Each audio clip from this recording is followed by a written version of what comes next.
who is it going to be between Josh Allen and Dak Prescott? Who is going to be the MVP between the two? Well, Russell Wilson's probably the answer for fantasy MVP. Dude, but between those, you know what's wild? I think Russell might get screwed again. Right here. What's up? Before we get you to this matchup breakdown, just want to say if you want the entire matchup breakdowns for all of the games for this weekend, you can find those on our podcast. Wherever you get your podcast, just search the Fantasy Whisperers and make sure you subscribe there. And then if you could do me a big favor, hit the thumbs up on this video and subscribe to our channel. Hit that bell so you get notified whenever we put out new content, which is daily. We want to help you win that championship this year as well as have a lot of fun around fantasy football. All right, let's get you to that matchup. It's the exciting New York Giants at the Dallas Cowboys. This is for a lot of potentially first place in the division, maybe. No, well, the Giants can't get first place, but this over-under quite higher than the last few that we've been talking about on the show. 54 over-under, and it is Dallas is favored by 9. So we'll talk about the New York Giants because I think this will probably be pretty quick and easy here, Travis. But Freeman looks to be the running back here that has taken over this backfield. Dion Lewis, you thought maybe, he's out. And then Wayne Gallman, you thought, well, he's out. All right, so Devante Freeman, are you willing to start him this week? I think you can flex him, Johnny. He saw 11 carries last week on only 54% of the snaps. He got 4 targets, caught all 4 of them. This is Dallas. They just gave up 300 rushing yards to the Cleveland Browns. Now, the Cleveland Browns are the best running unit in the NFL. Hands down. They have the best running offensive line, and this is not that offensive line in the Giants. And I could see a situation where, Freeman doesn't get a lot on the ground, but then falls in for a touchdown or maybe 2. And so I think that in that case, he's worth the flex because you need to, because of bye weeks. We've got Aaron Jones on bye, and maybe you had Aaron Jones and you had Saquon, and you picked up Freeman. So this is a situation where you probably got to roll Freeman out there. I don't mind it. I think I can give you a little bit of confidence in that just based on the matchup. All right, so I want to ask you we'll talk about the wide receivers here. Golden Tate, Daryius Slayton. Can you roll any of these guys out there in this game? I mean, typically you should be able to, right? Like, this is the Dallas Cowboys. They're going to throw. The over-under is high. You could see Daniel Jones maybe trying to throw it around in this game. But, Johnny, Daniel Jones hasn't thrown a touchdown in nearly a month. He threw 2 in week 1, and that was it. He's had multiple turnovers in every single game this year. He's good for at least 2 turnovers. I don't want to make our New York Giants fans uber I don't want to make them depressed, but when you see this, when you hold on, when you see the stat, hold on. Hey, that's true. Hey, but I'll ask you about that in a second. But it's bad when the New York Jets have scored more points than your team, and you're the other New York team. That's terrible. That's awful. And Adam Gase is that coach of that team. That's just like piling on. But let me ask you: is there some light at the end of the tunnel? The schedule.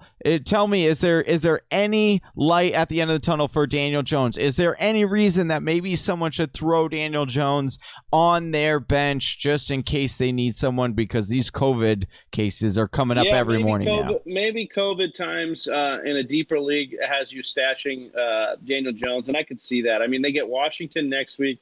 They're at Philly the week after. They're versus Tampa Bay, and then they are at Washington. So technically, you'd say that schedule's opening up, but honestly, Johnny, this might be the best matchup out of all of those. Washington and Philly and Tampa all have great defensive fronts, and you're talking about a guy that under pressure has turned the ball over at least twice in every game this year. So I think it's time to sell Daniel Jones on doing it this year. Unless you're in a 2-quarterback league with some sort of bonuses for turnovers, I don't think you're going to be starting Daniel Jones. But the wide receivers, Johnny, that's what you asked. I had to get my shots in on Daniel Jones because he's let me down and he's let Whisper Nation down if they listen to me as far as bromance. Golden Tate, he's got 13 targets over the last 2 weeks. He's been banged up and he's getting back from injury. In PPR, I think this is a decent flex play with that high over-under. He's had 75% or more of the snap share in the last 2 weeks. He's starting to get going. And in this game, with Daniel Jones trying to get his confidence back. I could see him leaning on Tate.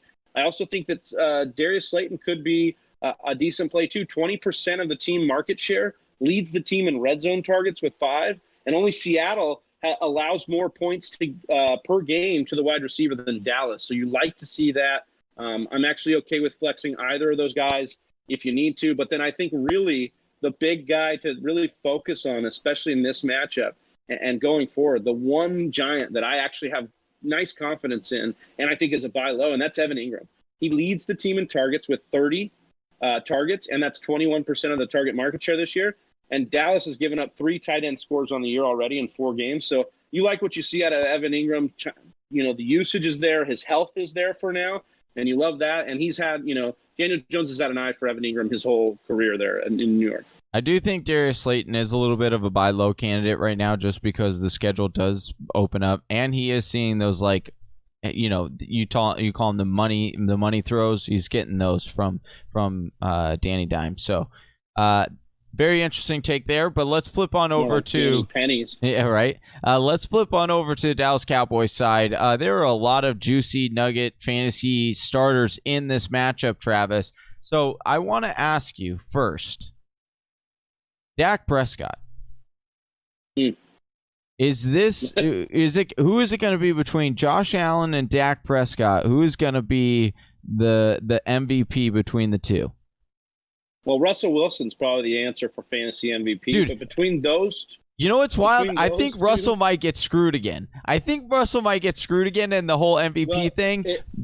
Well, if you're talking NFL MVP, I could see a situation where Rodgers gets NFL MVP. Oh, yeah. And that's because he is playing with less talent than Russ is, at least at the wide receiver position. That's a good point. But we will see what happens with that. As far as fantasy MVP, if you're pitting me Dak against Josh Allen, it's Dak for me. And it's because I could believe that this offense will need Dak to do what he's doing for the entirety of the season. Excuse me. With Buffalo, that weather could turn. They could lean on those 2 backs they have. The defense could get better, which it should get better. And then you see a situation where Josh Allen doesn't need to do everything he's doing at the start of this year. Back to Dak Prescott here. Johnny, he leads the NFL in attempts with 201, completions with 137, and yards with 1,690. He is simply crushing it. They are throwing it by far leaps and bounds more than anybody in the NFL.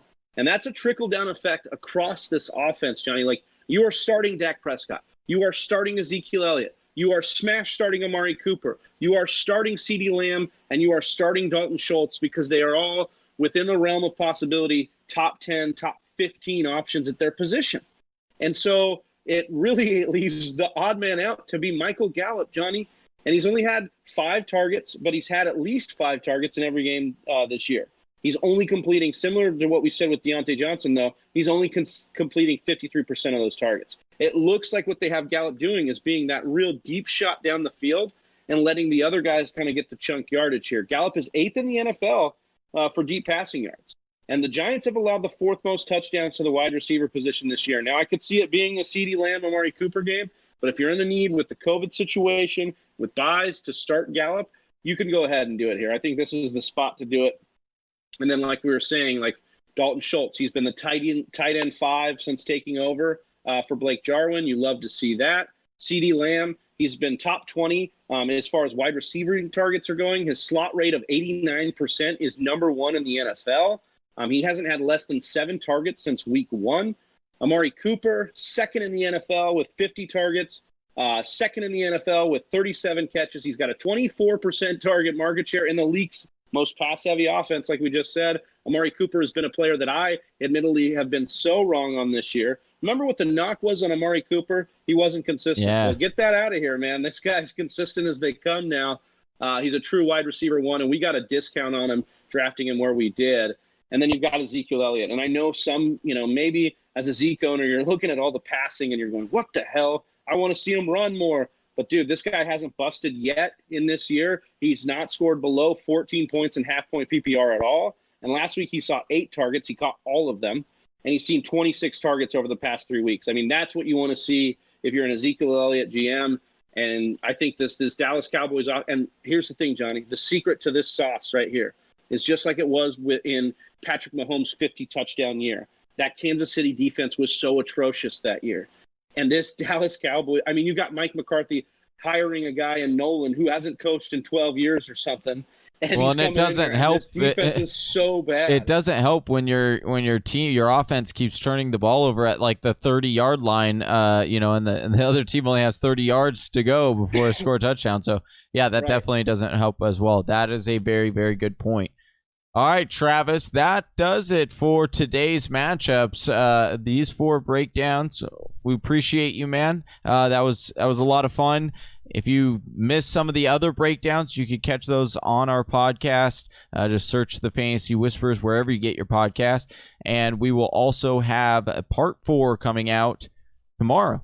So until then, that is Big Trav. Oh, you have anything else, Big Trav, you want to tell Whisper Nation? No, that's it. All right. I'm fired up for these games. Let's get it. We're going to get you that win this week. All right, Whisper Nation. Until next time, that is Big Travie. You can catch him on Twitter at Big Travie TFW. I'm your host, Johnny Game Time Hicks. You get me on Twitter at Johnny_Game Time. Till next time, Whisper Nation, we're out. Peace. Peace. Thank you for listening to the Fantasy Whisperers podcast. You can hear more from John and Travis on Google Play, SoundCloud, and iTunes. You can also follow us on Instagram, Facebook, and Twitter at TF Whisperers.